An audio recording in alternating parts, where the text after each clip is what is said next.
Hello, everybody. Welcome to Rewind and Reflect, where we believe in the universal truth that there's no such thing as coincidences or mistakes, and we're here to share our life experience on that with you. My name's Deb Miller. Hi, everybody. Susan Doyle. Hello, ladies. Nice to see you. Hello. Hello, mates. I'm Kristen Dean. Nice to see everybody You guys. this week. Okay, I feel like I need to continue on my quest for warm weather. It's freezing here. It's been Again. Freezing. Like it's the cold. sun's out. It's cool. It's like fall. It feels like Mhm. fall outside. I Love walk the it. dog. I'm like, there is a crispness to the A air. Christmas. Crisp. And I'm like, Christmas. crisp. I'm like, what the actual hell? It's I very cool. want to be wearing shorts and I want to be schwitzing when I walk out the front door. All right, come Soon to enough, Florida. Susan Doyle. It is hot here. It Kristen's is. loving it. She probably thinks it's too hot Well, I'll tell you, I have some or yard too work to sunny. do, and I'm anxious to get out of doors. And I went outside today because I was having a shitty day, and I was like, get the sun in your eyes. But I gotta tell you, gals, the breeze, I don't like the the wind. It's too windy. Oh Do my you guys get God. pollen down How in Florida? hold Because on a do you minute. remember the pollen Hold situation on up a here in New minute. England? Hold on a What? minute. Yes, not Oh, yet. we're getting reprimanded. Go Oops. ahead. Mhm.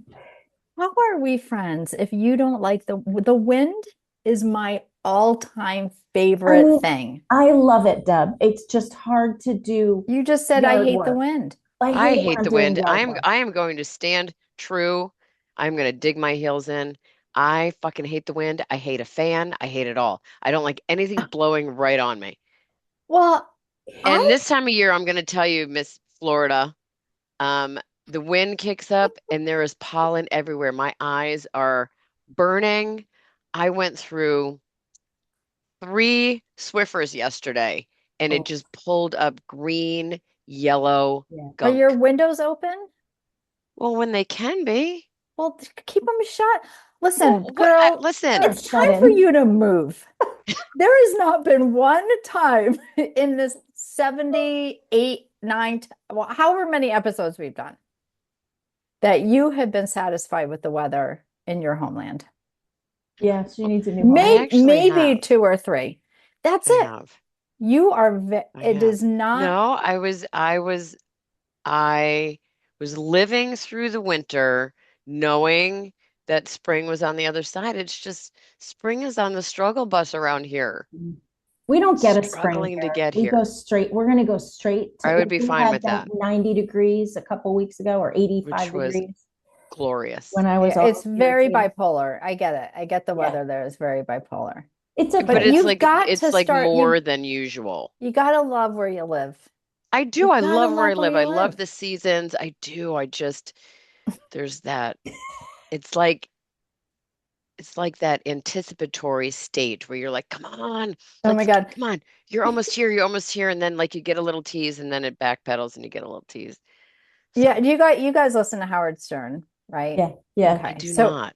you don't, oh my God, he's I the used best. to. But every year he does this Oh, I hate. the I hate like and they do clips of him. I hate this and I hate that and I hate people and I hate concerts. We're going to I do one hate of those of Sue at balloons. the end of this year. I I hate I okay. balloons. hate the I wind. I unless hate I'm the not pollen. I listening. hate the cold. I hate the, Okay. the I rain. okay. I did say I hate the wind because I really do, and I don't like a fan. And you can ask anybody who takes my classes if the fan hits me, I am Oh, like, "Mm." oh, I like the However, balloon. I know that I have no control over the weather. And except for just stating I hate the wind, I don't think I have ever said I hate this, I hate that. I get sick Hmm. of the snow.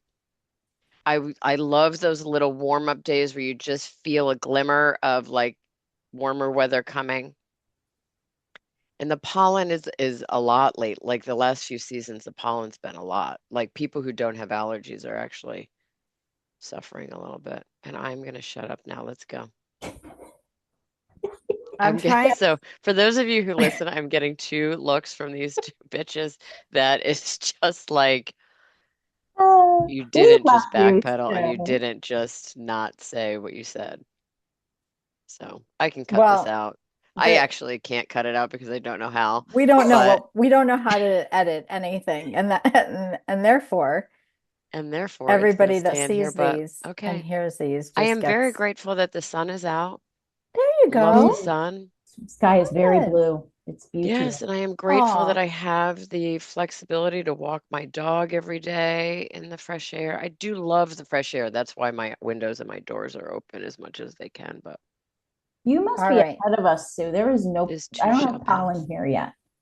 The leaves are out, but I don't have the orange dust yet or the yellow dust. Really? I got Going in to my be car the other here. day and there was like this dusting of Dust. yellow green Yeah, I'll be on my black car. gunk on the car. All right, Well, Deb, Debbie's, all right. introduce I our topic. Debbie's looking at us like, shut up. no, I'm not. I'm looking at you like I maybe it's time for us to do a episode on gratitude again For sure. because Love my it gratitude statements every it day. is And so that because reminds me, I didn't make one today, and that's probably why I'm complaining. That's a good. I I need that forgot to shirt write it too. down. all right, yeah, because when you I'm a just said failure. the words, you're like, I hate the wind. I don't want a fan touching me. I don't want that. And then you're like, I'm very grateful for where I live. And that, like, it just all of a sudden, You're all of right. that, like, just went away. Yet again, So, Deborah Jean is right, There you accurate, go. and on point. yeah, it's really important for us to do I gratitude think that's a because good, yeah. listen, in this, and this kind of goes in with the topic of what I wanted to talk about today, which is when people are in moods or they've done something that can be annoying to you or hurtful to you, you're taking it as it's a sale to you, but it's like I have to remember to try to understand where that's coming from before reacting to it. And I'm going to give you an example. So there we were at an AA meeting the other night at the Salvation Army. So the Salvation Army here in Sarasota is a rehab center. And you get a lot of women that are either out of prison and go into Salvation Army for a 4 month program, or you get some women that are literally just off the street. And it's it doesn't cost you anything to go. So it's not like a So poofy is it like a program. shelter? There is a shelter there, but this part of the building is specifically for rehabilitation for drugs and alcohol. And so people live there It's at the goodness. Yes. Salvation Army. Okay. Yep. It's like 30 days or 4 months. wow. Yeah. Holy moly. Wow. If Okay. they want to commence, they want to finish the program, it's a 4 month program before they Wow. can go into a halfway house or because if they're court ordered, they have to be there for those 4 months. They have to have a sponsor. They have to start at least start working on the steps. There's like a lot that goes into this in order for us to sign off to the judge to say that she did her work. Anyway, so um every Monday night there's a women's AA meeting that I used to go to religiously, and I would have a lot of sponsees there.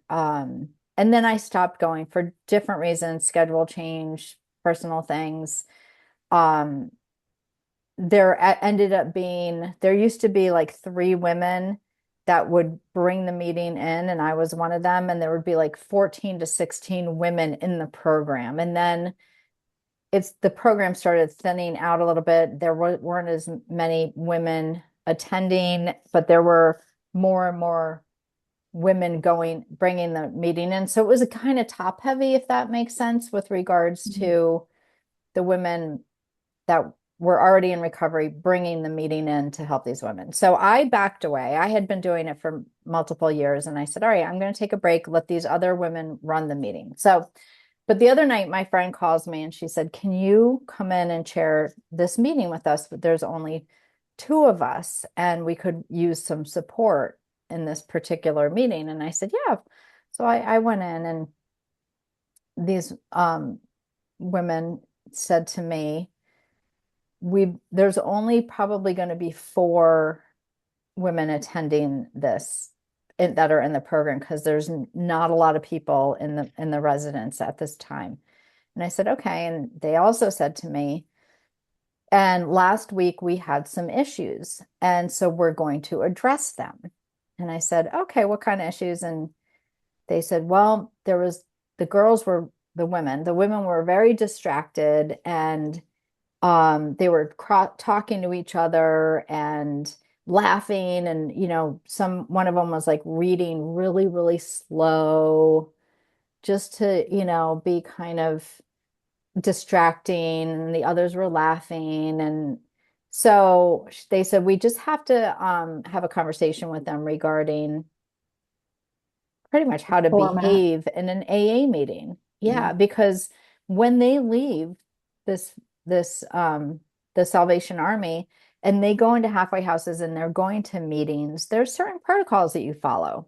Yeah. So, and it's our responsibility to teach them that, show them that, explain to them why it's important that you don't cross-talk during a meeting and all this other stuff. And why you're not distracting, you don't talk while somebody is speaking, or you give people respect and consideration.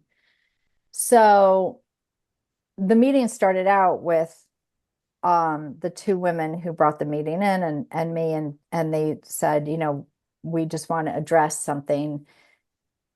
We felt it was very disrespectful the way that you were behaving last week, and this it basically was this program saved our lives, and we're here to help you understand how it can save yours. And it's a serious thing. Like, you guys are in here because you're either court ordered, or this is the end of the road for you. And we take our own personal time and come in and try to help you. And we just felt very disrespected last week with the way that you behaved. So, and again, a lot of these women come right out of jail and they go to this facility, and they've never been in the program of recovery before. So some of them just don't know. But anyways, so this one woman, when the other women were done sharing, raised her hand and she said, I I apologize if I made you feel disrespected. And I'm me, Deb, I'm gonna go even further to say that this is the woman that's about to, I'm gonna share this with you. She's new in the program. She's really has a rough time of it right now. Really rough time of it. Um, and she said, I just need you guys to understand that you come in here every Monday at 6 p.m. The meeting is Monday night, 6 to 7. She goes, we've already had up to that point 5 AA meetings that we've had to attend during the day. We get maybe a 45-minute break in between to, have a snack or eat. And it's the same thing over and over again. We're reading from the big book, or we're reading from the 12 and 12. It's the same information over and over. She goes, what I need is some real specific tools to help me with the situation that I'm having. And I don't want to keep hearing, you need to pray over it, because that's not helping me right now. And she's like, so I'm sorry if you felt disrespected. She goes, at the end of a long day, Mondays are our toughest days here. We have consecutive AA meetings. This is not a therapy session that we're going to. We're doing the same thing from one meeting to the other, having the same discussions, one meeting to the other. We're not allowed to talk. We're not allowed to ask questions. We're not allowed to say, this is what is going on in my life right now. I'm scared to death. I need some assistance here. we don't feel like we're listened to. We feel like we're told. And it's true. Like, rehab centers are very strict and stringent, and there's rules that they have to be followed because people will take advantage, and there's other people waiting to get that spot in that rehab. So, it's often like, a one and done. If one strike, you're out. But anyways, listening to her, I was like, oh man, we just jumped to this conclusion that they were just acting out because of their disease and being addicts and alcoholics, new in recovery and not knowing what to do or how to behave. But meanwhile, we didn't know that they had already sat through 5 meetings, Mm-hmm.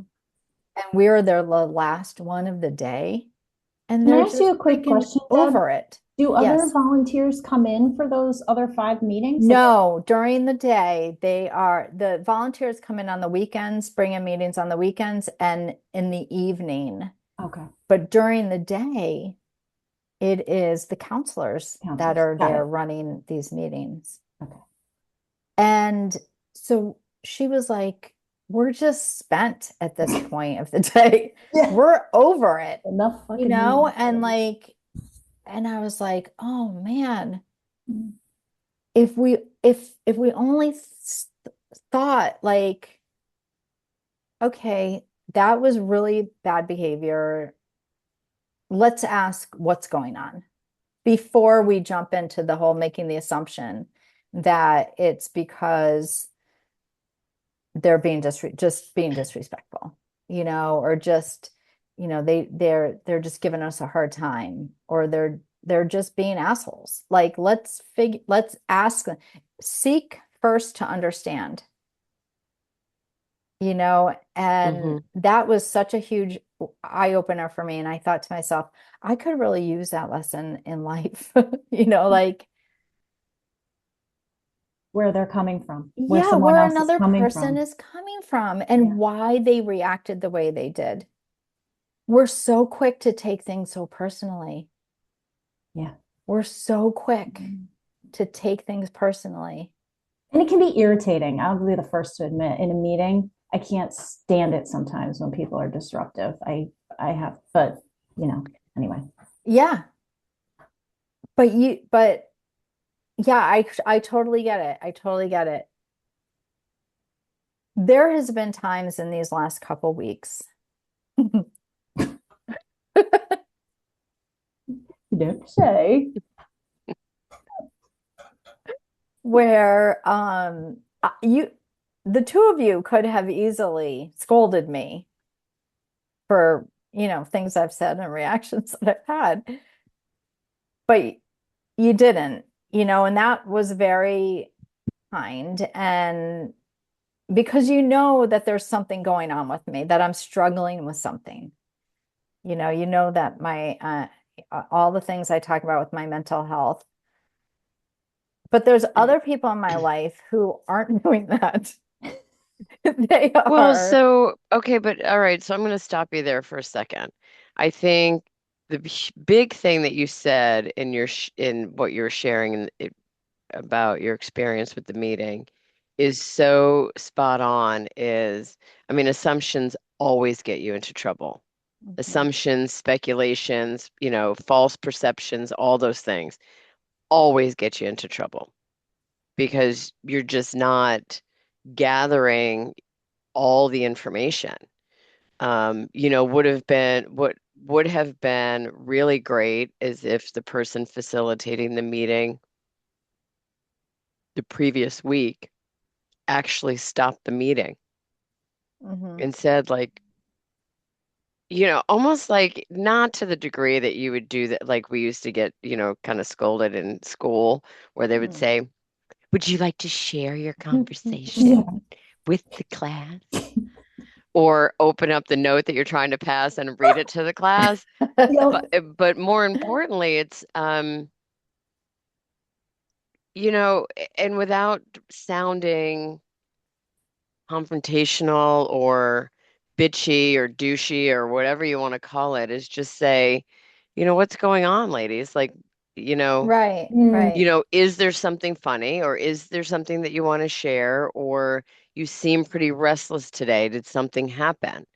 Or any But number of things where, absolutely. you can actually drive the direction.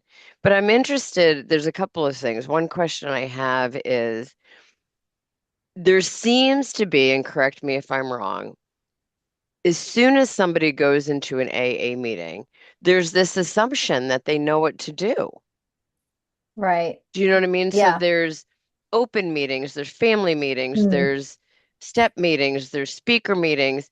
You know, there seems to be this assumption that what as soon as you commit to walking into a room, like you already know what to do. Now, the people in my life who I know have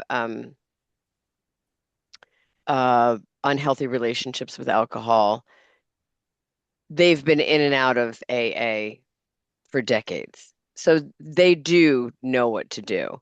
But for that person like you described, Deb, who is, or anybody, not even just AA, it's they they're there.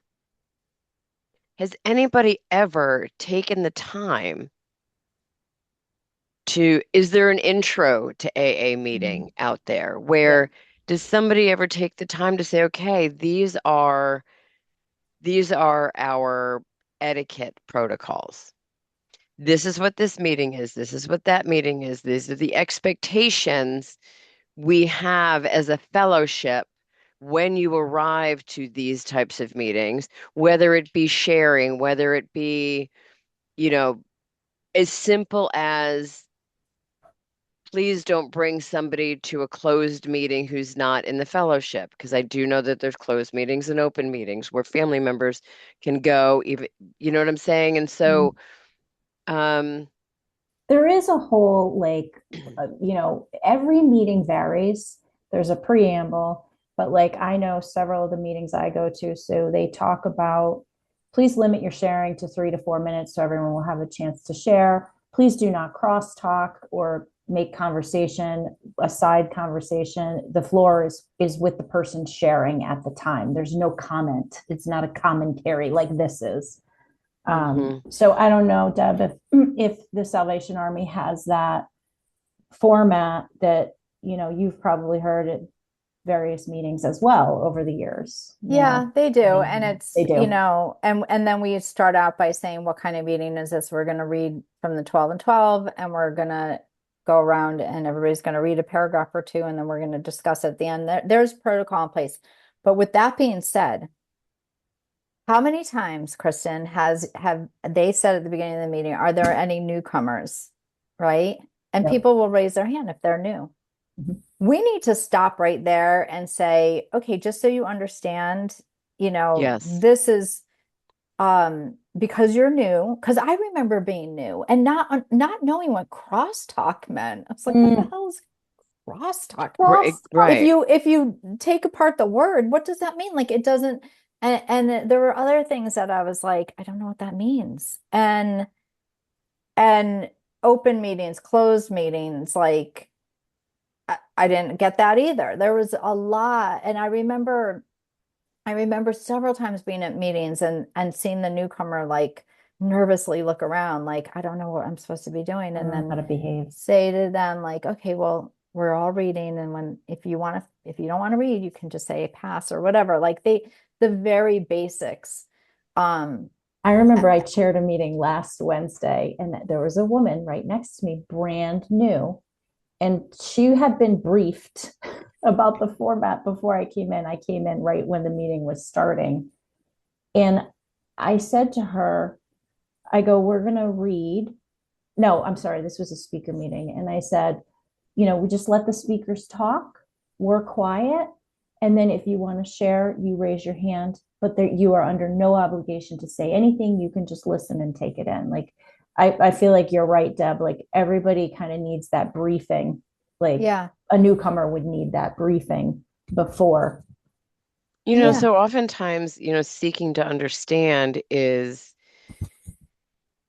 if you're in an arena where it's very familiar to you and you just and it's just because it becomes, second nature. I do this with my teaching.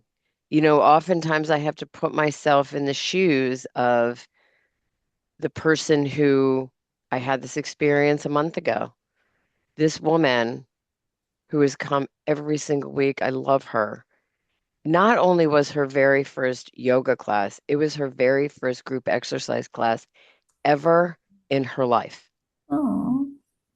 And so, the teaching,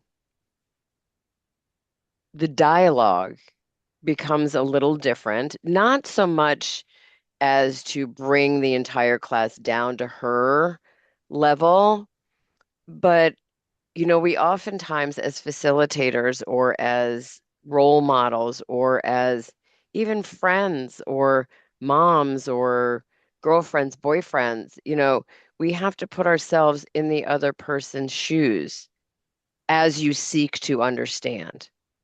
Mm-hmm. So you touched upon that, Deb, Kristen and I know to have a little more grace with you. Mm-hmm.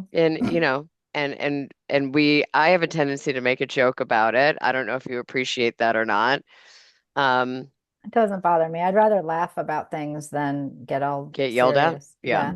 Yeah. But I've been yelling But at you a lot, so no, you have not, please. well, then Um, I need to get you a but new headset, You but must be whatever. yelling it's at, you don't yell at me. You must yell at Sue.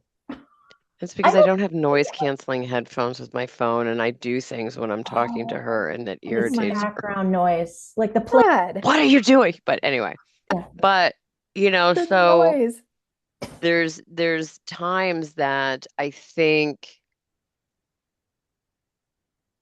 the answers, I think seeking understanding um, would be a less resistive path if we put ourselves in the other person's shoes for a moment. Like an example And you is have to if so, gather that information. if Like, somebody ghosts you, right? You text them, they don't text you back. hmm Instead of getting upset about that and being like, dude, what the hell? Like, or, that's so rude. It's like, seek first to understand. Ask what's going on. Hey, are you okay? It's not like you not to return my text or my call. Yeah. That's a great You're example, going to though. find out that that person isn't feeling well and shut their phone off for a couple hours to take a nap. Instead of getting all like taking it personally, like, why? right, And take, it's like, right. Just or, like this facilitator should have stopped the meeting the week prior, or better yet, when she took over the meeting or when the meeting, the change direction, so to speak, having a conversation with one of the counselors or somebody who is in charge of these women saying, hey, what is their day like? Is there something that you Mhm. want me to focus on when I bring this meeting in? Yeah. Or even saying to the participants, um, hey, is there something that you're not getting during your day that you would really appreciate? Within the Mhm. realm of AA, I mean, not, going in there like you're a psychiatrist or anything, but again, within the realm of the program, Yeah. We maybe it's just sharing stories. It is. And that's exactly what we landed on. It was like we just need 15 minutes to like vent and Yeah. talk about, and we're like, great, that can happen and moving forward. But I guess my point is like when you're in such a real ritualistic experience like AA meetings Mm. or whatever life, like we get in these rituals with our friendships and with our romantic interests and with work and with whatever.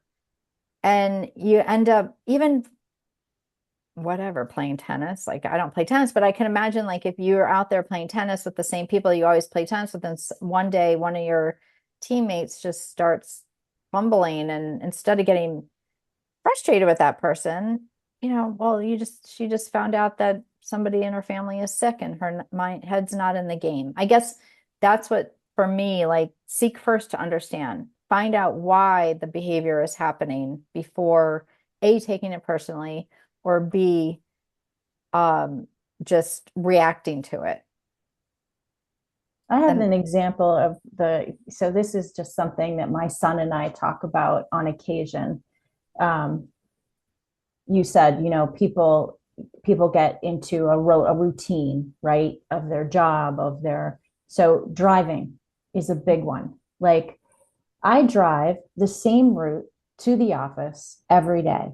I know where I'm going. I know where I am in downtown Hartford. I know where I am in East Granby. I know where I am in Bloomfield. But I might be following somebody, in particular in the downtown streets of Hartford, that doesn't really know where they're going. And instead of, like, I'll always say to my son, this person's driving so slow on the way home. And I go, honey, first of all, are they old and they get a break? Or are they young, very old, very young, they get a break? But we don't know what's happening with that person. We don't know. And then the other example I was thinking of, so I had a really super irritating day at work today because of my old position. It's still in my face, right? wow. And yeah. And let me first start by saying that the person who took my position as fleet manager is not the problem. He's fantastic, and I have no problem with him reaching out to me, because I can set up a boundary with him and say, hey, buddy, I'm sorry, I'm in the middle of 2 projects today. I cannot take my mind off of these things. But there's another individual that I keep getting these emails that have not been addressed. Somebody's not getting paid in Pennsylvania. And I have sent them to my former boss and said, hey, you need to figure this out. So I started ignoring the overdue notices. I'm like, delete. So I forwarded it again this week and copied in another former teammate, and he copied in somebody else because he's passing the buck. And I was irate because that person now, who has a work ethic like me and wants the bill to get paid, is putting a meeting on my fucking calendar because he doesn't know what to do. And I am so angry and so irritated at this, but it is not this man's fault. He just wants to do the job because he has a good work ethic. Those jamokes are over here like passing the buck. So I was like, please, like, calm down. I have to be nice to this man because he deserves grace. And I don't, like, whatever. I just feel like you really have to think it through. Like, I could lash out at that guy and be like, this is not my responsibility anymore. And I'm so sick of this shit, but like, that's not his doing. You know what I mean? Like, but do you know? All right. So my question is, the guy who keeps ignoring the emails, not paying the bills, passing the buck, what's going on with him? Have you ever said to him, like, why are you ignoring these and not doing this? So that is my plan at this point. That's my former boss who, whatever, it's a long story, but his, I spoke about him on our gossip episode. He should be fired. He does a shitty job and he ignores things. And this is the result of that. But right. But trying to find out why it could be something like, I haven't been trained to do what you're asking me to do. That's what I was thinking. There's so many people that are pushed in or wrapped around or absorb responsibilities at work because there's cuts and things like that. And there is an assumption from the higher ups that they know how to do it or what to do because they've been at the company for X number of years, when in actuality, these people don't know what to do. And there's this, they don't know how to do it or how to address it or how to handle it. And there's this fear of waving the white flag. I mean, how many people do you know at work will never say, I don't know how to do that? Oh, yeah. And plus the fact that of what I just said before we got in this call, people in positions like C-suite positions surround themselves with a team of people who know what to do, all the little tasks. So they don't do it. They don't need to do it, but they don't really know how to do it either. And you were one of those, a taskmaster Right. for this guy. So he may not know how to take care of it, or he might be hearing from his higher ups, like, just keep pushing it aside. We don't want to pay that yet, or whatever. You just don't know. But He's it's landing on you in a very frustrating way, and it's causing you aggravation that And I should think not. that this, Yeah. yeah, I know what to do at this point. It's just, like I definitely, you know, not to belabor this topic, but he's been given ample opportunity Yeah. from me. Hey, if you need help or guidance, I'm here. And all have gone unanswered and ignored until it becomes emergent and these people Yeah. are not being paid. So, I think at this point, my current boss has always said, let me know if you need help or backup. And I think it's time to pull in It's the big time. ones. Yeah. Like, guess what? She's out. No mas. Yeah. Like, and I don't want to be like that, but in this realm, I do. I'm gonna be. No more douchey people. No, right, exactly. But anyway, Yeah. Yeah. So I I think think, I think at the end of the day, there's a lot of assumptions, and I think um, which leads to the frustration and leads to the personalizing of certain things that don't need to be taken personally. And Hmm. I think, this goes back to a lot of conversation we've had about, you practice the pause, you take a deep breath and you pause and you say, okay, how can I understand this without it being a personal affront or a personal um, me taking it personally, right? And what it is really, involving everybody, Yeah. asking, You just have to ask. I love what you you guys know. did at the meeting too, to kind of like change the format a little bit for those ladies. Just like, hey, let's have and I don't know whether you can change the format entirely and make it a topic discussion meeting. Maybe that would be more helpful Hmm. for them in early sobriety. I know the steps are wicked important, but maybe by the end of that day in particular, they want a Absolutely. topic discussion instead. Let's talk about, Yeah. you know, family. Yeah. There's always ways to find something mutually agreeable on. But if you're not taking the time to ask that person, what's up? Because that's not like you to Right, do that. Is something going on? Are you right. okay? And it's really you that takes it personally. They are just, for whatever reason, Of you know, course. Like the ghosting, like the not returning the text message because somebody's taken a nap. I happen to do that frequently. And so like okay, but here's the other thing that I'm going to say about that. Yeah. Text messages they do not have to be answered real time. Exactly. That is an assumed protocol which needs to stop. Yeah. yes, but if you're the type of person that has always been when something comes into my phone, I address it immediately because I'll forget about it if I Same. don't. Yeah. So I address it immediately, and then all of a sudden somebody who is quick to respond on a text message isn't responding,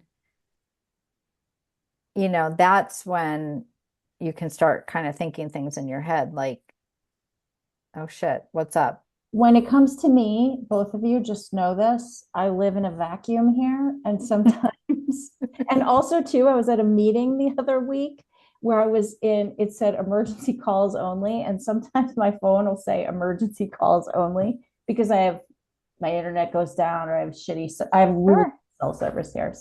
So anyway, that's an aside, but that can be a reason too why somebody might not be getting back to you or they have something going on. Yeah, but if it's somebody that you're used to getting a response right away, and then all of a sudden it's like, oh no, what did I do? Oh no. Oh, no. Yeah, And then it's like it wasn't you. nothing, I It's was not taking a you. nap. I don't know. Maybe it's just me personally that I tend to like get nervous about things like that or start to think like, uh-oh.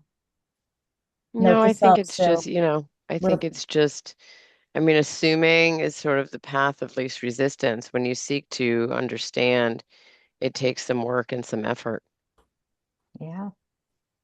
you Yeah. know, that some of us are way too willing to drive by, you know. Mm-hmm.